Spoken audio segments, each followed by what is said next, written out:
नमस्कार, मी साधना राजवाडकर. हिंदुस्तान पोस्टमध्ये तुमचं सगळ्यांचं स्वागत.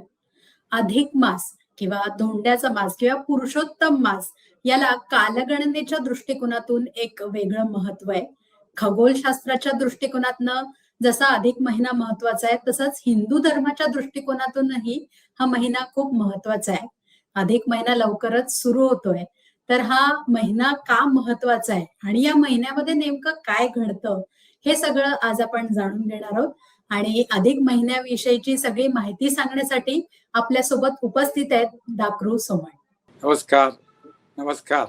सोमणजी, तुमचं हिंदुस्तान पोस्ट मध्ये मनापासून स्वागत. हो, नमस्कार. दाकरू सोमण यांची वेगळी ओळख करून द्यायची खरं तर गरज नाहीये, पण जे प्रेक्षक पहिल्यांदा बघत असतील त्यांच्यासाठी मी सांगते की ते खगोल अभ्यासक आणि पंचांगकर्ते आहेत आणि या दोन्ही विषयाचा त्यांचा खूप चांगला अभ्यास आहे. तर आपण अधिक मास विषयीची माहिती जाणून घेणार आहोत. तर सगळ्यात आधी माझा हा प्रश्न आहे सोमणजी, की अधिक महिना का येतो? हो, चांगला प्रश्न विचारलाय. असं नेहमी म्हणतात दुष्काळात 13वा महिना, पण यावेळी दुष्काळ नसतानाही 13वा महिना आलेला आहे. रविवार 17 मे 2026 पासून सोमवार 15 जून 2026 पर्यंत अधिक ज्येष्ठ मास आलेला आहे. आता अधिक मास काय येतो, तर लक्षात घ्या, पूर्वीच्या काळी ऋषीमुनींनी विचार केला सर्वात महत्वाचं काय, तर माणसाचं आरोग्य, शरीराचं आरोग्य आणि मनाचं आरोग्य. शरीराचं आरोग्य आहारावर अवलंबून असतं. आहार ऋतूप्रमाणे घेतला की आरोग्य चांगलं राहतं. आणि मनाचं आरोग्य, लोक एकत्र येतात उत्सवाच्या निमित्तानं, तेव्हा दुःख चिंता विसरतात आणि आनंद वाटतो, तर मनाचं आरोग्य चांगलं राहतं. पण ऋतूप्रमाणे आहार घ्यायचा झाला तर सणांची रचना ऋतूप्रमाणे करायला पाहिजे. पण ऋतू हे सूर्यावर अवलंबून असतात आणि सण बरोबर. हे चंद्रावर अवलंबून असतात. म्हणून आपल्या पंचांगाच्या कालगणनेमध्ये चांद्र सौर पद्धतीचा मेळ घातलेला आहे. बघा, म्हणजे ऋतूवरती सण आधारित राहायला पाहिजेत यासाठी हा नियम केलेला आहे, चांद्र सौर पद्धतीचा मेळ. आता जगामध्ये कुठल्याही संस्कृतीत असं नाही. काही हम्म. संस्कृतीमध्ये सौर म्हणजे केवळ सूर्यावर अवलंबून आहेत कालगणना. काही संस्कृतीमध्ये फक्त चंद्रावर अवलंबून आहेत. त्यांचा उपवासाचा महिना प्रत्येक ऋतूत येतो वेगळ्या. काही सौर आहेत. आपलं चांद्र सौर पद्धत ही वेद कालापासून म्हणजे 5000 वर्षांपूर्वीपासून घातलेली आहे. हे विशेष आहे आणि म्हणून महत्वाचं आहे. यासाठी एक नियम केलाय. मीन राशीत सूर्य असताना ज्या चांद्र महिन्याचा प्रारंभ होतो त्याला चैत्र म्हणायचं. मेष राशीत सूर्य असताना ज्या चांद्र महिन्याचा प्रारंभ होतो त्याला वैशाख म्हणायचं. अशा रीतीने नेम केलाय. पण कधी कधी सूर्याच्या भासमान गतीमुळं एका राशीत सूर्य असताना 2 चांद्र महिन्याचा प्रारंभ होतो. त्यावेळी पहिला तो अधिक महिना आणि दुसरा तो निज महिना असं म्हटलं जातं. यावेळी ज्येष्ठ अधिक महिना आलेला आहे. वेगळ्या पद्धतीनं सोप्या भाषेत सांगायचं तर ज्या चांद्र महिन्यामध्ये सूर्याचा राशी बदल होत नाही, राशी संक्रमण होत नाही, तो अधिक महिना. आता ह्या अधिक ज्येष्ठामध्ये सूर्य राशी बदल करत नाहीये, तेव्हा तो अधिक महिना.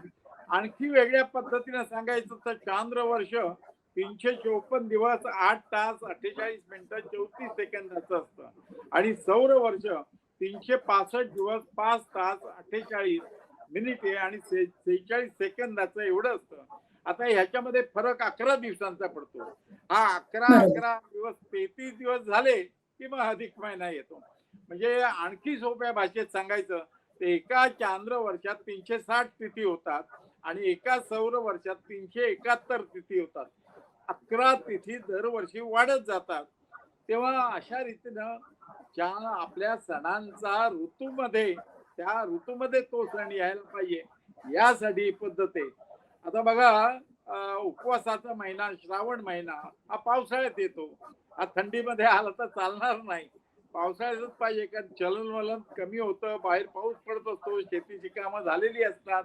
त्यामुळे डायटिंग आधुनिक काळात सांगायचं तर उपवास करायला पाहिजे. म्हणून श्रावण महिना उपवासाचा हा पावसाळ्यात येतो. हो. आणि दिवाळी थंडीमध्ये येते, कारण त्यावेळी थंडी असते, आपल्याला भूक जास्त लागते, तेल तुपाची आवश्यकता असते शरीराच्या आरोग्यासाठी, म्हणून दिवाळी थंडीत येते. मकर संक्रांती थंडीत येते. तर ऋतूप्रमाणे सण यायला पाहिजे यासाठी चांद्र सौरतीचा पद्धतीचा मेळ घातलेला आहे. आणि दरवर्षी 11 तिथी वाढतात आणि म्हणून दर 3-1 वर्षांनी साधारण अधिक महिना येतो. कमीत कमी अधिक महिन्यामध्ये 2 अधिक महिन्यामध्ये 27 महिने अंतर असतं आणि जास्तीत जास्त 35 महिने अंतर असतं. तर मागे पूर्वी 3 वर्षापूर्वी श्रावण महिना अधिक आला होता. यावेळी ज्येष्ठ महिना अधिक आलेला आहे. अशा रीतीनं अधिक महिना येत असतो. अधिक महिना येतो म्हणजे नेमकं काय घडतं ते तुम्ही सांगितलं. पण मग या अधिक महिन्यामध्ये आपण काय करायला हवं आणि काय करणं टाळायला हवं त्याच्याविषयी काय सांगाल? हा हा एक चांगला प्रश्न विचार. लोकांना वाटतं अधिक महिन्यात काय करायचं. अधिक महिन्यामध्ये दान धर्म करायला सांगितलेलं आहे आणि भगवान विष्णूची उपासना करायला सांगितलेली आहे. आता पूर्वीच्या काळी दान धर्म कशाचा करायचा, तर दीपदान करायचं किंवा अखंड दीप घरात प्रज्वलित ठेवायचं. दान आता आपण माहिती आहे, आपण ज्ञानदान करू शकतो, ग्रंथदान करू शकतो, श्रमदान करू शकतो. पण पूर्वीच्या काळी अपूप दान सांगितले. अपूप अपूप म्हणजे अनर्स आहे आधुनिक काळात. तर अनर्शाचं 33 अनर्स आहे, कारण 33 दिवस झाल्यानंतर अधिक महिना येतो जास्त तिथी झाल्या की. तर अपूप दान म्हणजे अनर्शाचं दान द्यायचं. किती? 33. का? तर 11 दिवसांनी 33 होतात, नंतर अधिक महिना येतो. म्हणून 33 अनर्शाचं दान द्यायचं. आणि ते कोणाला दान द्यायचं? गरजू माणसाला. भगवान विष्णूला नैवेद्य 33 अनर्शांचा दाखवायचा. परंतु काय झालंय, आपला जावई जो असतो ना तो भगवान विष्णू समान असतो असे समज आहे, श्रद्धा आहे. आणि त्यामुळं जावयाला 33 अनर्से अपूप दान देण्याची प्रथा सुरू झालेली आहे. तसंच या अधिक महिन्यामध्ये विवाह कार्य, मुंज, हं. व्रतबंध, शुभ कार्य करायचे नाही, वास्तू प्रवेश हे करायचं नाही. दान धर्म करण्यासाठी या दर 3 वर्षांनी साधारण अधिक महिना येत असतो. आणि दान म्हणजे डोनेशन नव्हे. डोनेशन म्हणजे डोनेशन किती दिली, कुणी दिली जाहीर केलं जातं. दान हे गुप्त ठेवायचं असतं. म्हणतात ना, हो. एका हाताने दिलेलं दान दुसऱ्या हाताला सुद्धा कळता कामा नये. तेव्हा दान द्यायचं आणि ते गरजू माणसाला द्यायचं, भगवान विष्णूला द्यायचं असतं. जावई हा विष्णू समान असतो. म्हणून त्या जावयाचा मान असतो. या दिवसामध्ये मुलगी आणि जावई घरी येतात आणि जावयाला 33 अनर्से दान देण्याची प्रथा आहे. जावयाला 33 अनारसे द्यायची प्रथा आहे तुम्ही सांगितलंत. अधिक महिन्यात अजून एक गोष्ट केली जाते ती म्हणजे मुली आपल्या आईची ओटी भरत असतात आणि माझ्या माहितीनुसार की फक्त अधिक महिन्यातच आईची ओटी भरून चालते. तर त्याच्याविषयी काय सांगाल? बघा, मातृभक्ती म्हणजे मुलगी आणि जावई घरी आला तर मुलगी येताना ओटी आणते, कृतज्ञता व्यक्त करण्यासाठी. आई लहानाचं मोठं करते, सांभाळ करते. नंतर मुलगी सासरी जाते. आईला विसरता नाही. आणि यासाठी अधिक महिना हा येत असतो. आणि अधिक महिन्यामध्ये मुलगी जावई घरी येतात. सासूबाई जावयाला 33 अनर्से देतात आणि मुलगी ही आईची कृतज्ञता म्हणून ओटी भरत असते. हे शुभ चिंतन केलेलं असतं. ओटी म्हणजे काय? शुभचिंतन, शुभेच्छा. तर या पद्धतीनं मुलगी सुद्धा आईला या अधिक महिन्यामध्ये ओटी देत असते, ओटी भरत असते. आणि अशी प्रथा पडलेली आहे. अधिक महिन्याची ही प्रथा तुम्ही सांगितलीत. पण अधिक महिना आत्ता आलाय, तर या अगोदर तो केव्हा आला होता आणि आता नंतर कुठल्या वर्षी तो येईल? खरंय, अधिक महिना कधी जावई वाट बघत असतात अधिक महिन्यामध्ये. पण लक्षात घ्या, दर 3-1 वर्षांनी अधिक महिना येतो. आता मी सांगितलं तसं. या चांद्र महिन्यामध्ये सूर्याचा राशी बदल होत नाही. त्या चांद्र महिन्यामध्ये तो चंद्र महिना हा अधिक मास येत असतो. एक गोष्ट आणखी लक्षात घ्यायला पाहिजे, जेव्हा हे कुठले अधिक महिने येतात तर मार्गशीर्ष, पौष आणि माघ यावेळी सूर्याची भासमान गती जास्त असते.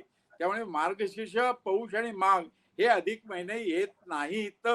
हे 3 महिने सोडून उरलेले 9 महिने हे अधिक येतात, कारण सूर्याची गती कमी असते त्यावेळी, भासमान गती. खरी म्हणजे पृथ्वीची गती असते, आपण सूर्याची गती म्हणतो त्याला. तर कधी कधी एका राशीत सूर्य असताना 2 चांद्र महिन्याचा प्रारंभ होतो असं पण होतं. तेव्हा क्षयमास म्हणतात त्याला. आणि हा क्षयमास असतो तो सुद्धा 141 वर्षांनी येतो किंवा 19 वर्षांनी येतो. आपल्याला माहितीये 1982 मध्ये पौष क्षयमास आला होता आणि आता तसा क्षयमास 2123 ला येणार आहे. इसवी सन 2123 ला मार्गशीर्ष हा क्षयमास येणार आहे आणि त्यावेळी अधिक महिना आहे तो अश्विन. आता अधिक महिना कधी येणार आहे तर मी सांगतो. याच्या 3 वर्षापूर्वी श्रावण महिना अधिक आला होता. आता 2029 मध्ये चैत्र महिना अधिक आहे. चैत्र म्हणजे वर्षाचा सुरुवातीचा दिवस, गुढीपाडव्याचा दिवस. आता चैत्र महिना अधिक आला तरी गुढीपाडवा हा अधिक चैत्र अधिक महिन्याच्या पहिल्या दिवशी साजरा करायचा असतो. ही गोष्ट लक्षात घ्यायला पाहिजे. जसं ज्येष्ठ अधिक मास आलेला आहे तर ह्याच्यामध्ये गंगा दशहरा पहिल्या दिवशी गंगा दशहरा आरंभ होतो. तो बरोबर अधिक महिन्यातच करायचा असतो. म्हणून गंगा दशहरा हा अधिक ज्येष्ठ महिन्यात आहे. पण वटपौर्णिमा जी सण येते ती निज मासात आहे. म्हणजे गंगा दशहरा झाल्यानंतर 1 महिन्यानी नंतर 15 दिवस झाले की ज्येष्ठ निज ज्येष्ठ शुक्ल पौर्णिमा यावेळी वटपौर्णिमा येणार आहे. तेव्हा तसंच चैत्र अधिक महिना येईल त्यावेळी गुढीपाडवा हा सण साजरा करायचा आहे आणि तो गुढीपाडवा अधिक चैत्र शुक्ल प्रतिपदेला करायचा आहे. आणि तशी स्थिती 2029 ला म्हणजे आणखी 3 वर्षांनी आहे. 2031 मध्ये आणखी 2 वर्षांनी भाद्रपद महिना अधिक येणार आहे.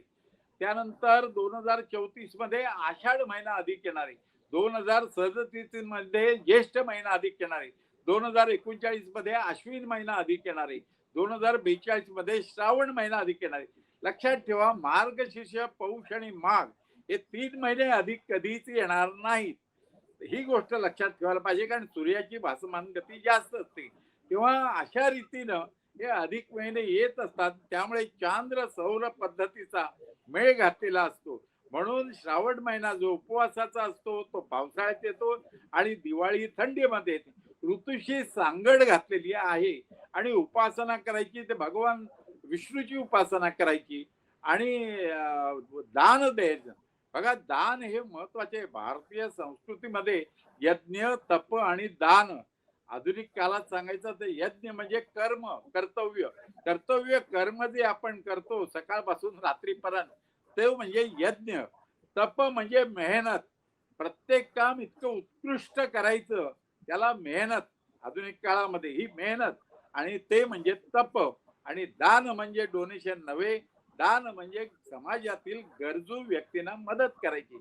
अशा रीतीनं यज्ञ तप आणि दान आधुनिक काळामध्ये याचा अर्थ लावता येतो. लक्षात ठेवा हे काम भक्तीनं करायचंय आणि भक्ती हे भारतीय संस्कृतीचं महत्वाचं अंग आहे. भक्ती पाण्यात मिसळली की साध्या पाण्याचं तीर्थ होतं. भक्ती अन्नात मिसळली की त्या अन्नाचा नैवेद्य होतो. भक्ती गीतात मिसळली की आपल्याला माहिती आहे प्रार्थना होते. भक्ती घरात असेल ना तर त्या घराचं मंदिर होतं. तेव्हा अधिक महिन्यामध्ये भक्तीनं दान द्यायचं आणि ते गरजू माणसाला द्यायचं आणि आनंदोत्सव साजरा करायचा. दुःख चिंता विसरायचं असा हा ज्येष्ठ महिन्याचा संदेश आहे. तेव्हा म्हणून अधिक महिना हा त्रासाचा नाही. अधिक महिना भीतीचा नाही. अधिक महिन्याला घाबरायचं कारण नाही. अधिक महिना हा सुखावह आहे आणि यावर्षी पाऊस लवकर येतोय असं वेधशाळेनं अंदाज सांगितलेला आहे.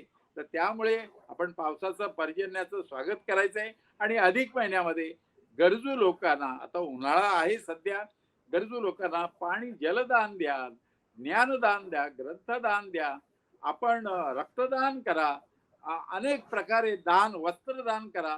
गरजू लोकांना मदत करणं हे हा अधिक महिना सांगतो आहे. हे महत्वाचं आहे. याचं सुंदर उदाहरण सांगायचं तर आपल्याला माहिती आहे सुभाषितांमध्ये सांगितले जे ढग पाणी दान देतात त्यांना उच्च पद प्राप्त होतं आणि जो समुद्र पाणी साठवतो तो खड्ड्यामध्ये असतो. तसं माणसाला उच्च पद जर पाहिजे असेल तर त्यांनी दान द्यायला पाहिजे.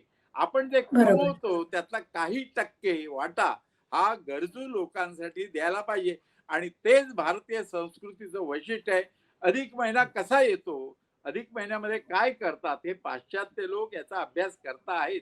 कारण केवळ सौर नव्हे किंवा केवळ चांद्र नव्हे तर चांद्र सौर पद्धतीचा मेळ घातलेला आहे.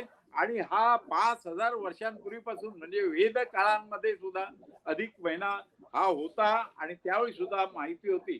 आता इंग्रजीमध्ये अधिक महिन्याला इंटर कॅलरी मंथ म्हणतात. जसं आपल्याला माहिती आहे फेब्रुवारी हा महिना 28 दिवस 29 दिवस लीप मंथ आपण म्हणतो, लीप इयर जसं म्हणतो. 31 डिसेंबरला लीप सेकंद जसा ऍडजस्ट केला जातो, लीप सेकंद, तसा हा लीप मंथ म्हणा किंवा इंटर कॅलरी मंथ म्हणा. पण पाश्चात्य लोक सुद्धा या चांद्र सौर पद्धतीचा मेळ भारतीय लोक कसे घालतात याचा अभ्यास करतायत. हे वैशिष्ट्य आहे. आपले सण हे ठराविक ऋतूमध्ये यावेत हा त्यामागचा उद्देश असतो. तुम्ही आता सगळी अधिक महिन्याची माहिती सांगितली. त्याच्यात तुम्ही एक उल्लेख केला की ठराविक महिने ते कधीच अधिक महिने येत नाहीत आणि ठराविक महिने तेच अधिक महिने येतात. तर त्याच्याविषयी काय सांगाल? हा, मार्गशीर्ष, पौष आणि माघ हे 3 महिने अधिक येत नाहीत. कारण सूर्याची भासमान गती यावेळी जास्त असते. त्यामुळे हे क्षयमास येऊ शकतात, मार्गशीर्ष, पौष आणि माघ, पण अधिक येऊ शकत नाही. कारण अधिक महिन्यामध्ये सूर्याचा राशी बदल होत नाही. सूर्यक्रांती म्हणजे दुसऱ्या राशीत प्रवेश करतो तसं होत नाही. तर त्यामुळे ज्या महिन्यात सूर्याचा राशी बदल नाही, राशी प्रवेश नाही, तो महिना अधिक. अर्थात मार्गशीर्ष, पौष आणि माघ या महिन्यात सूर्याची भासमान गती जास्त असते आणि त्यामुळे हे 3 महिने अधिक येऊ शकत नाहीत. इतर महिने हे अधिक येतात. 9 महिने चैत्र ते फाल्गुन, आपल्याला माहिती फाल्गुन धरून हे 9 महिने अधिक येऊ शकतात. पण मार्गशीर्ष, पौष आणि माघ हे सूर्याची भासमान गती जास्त असल्यामुळे अधिक येत नाही. ही गोष्ट लक्षात ठेवायला सोपी आहे. नक्कीच सोमनजी, तुम्ही अधिक महिन्याविषयीची सगळी माहिती आम्हाला सांगितलीत की या महिन्यामध्ये नेमकं काय घडतं, हा महिना केव्हा येतो, आपण त्या महिन्यात काय करायला पाहिजे हे सुद्धा तुम्ही सांगितलं. वेळात वेळ काढून तुम्ही आम्हाला ही सगळी माहिती सांगितलीत त्यासाठी मनापासून धन्यवाद. सर नमस्कार आणि तुम्हाला अधिक महिन्याच्या सर्वांना शुभेच्छा. तुम्हाला ही मुलाखत कशी वाटली हे कमेंट करून आम्हाला नक्की सांगा आणि अशाच माहितीपूर्ण व्हिडिओसाठी हिंदुस्तान पोस्टला लाईक, शेअर आणि सबस्क्राईब करायला विसरू नका. धन्यवाद.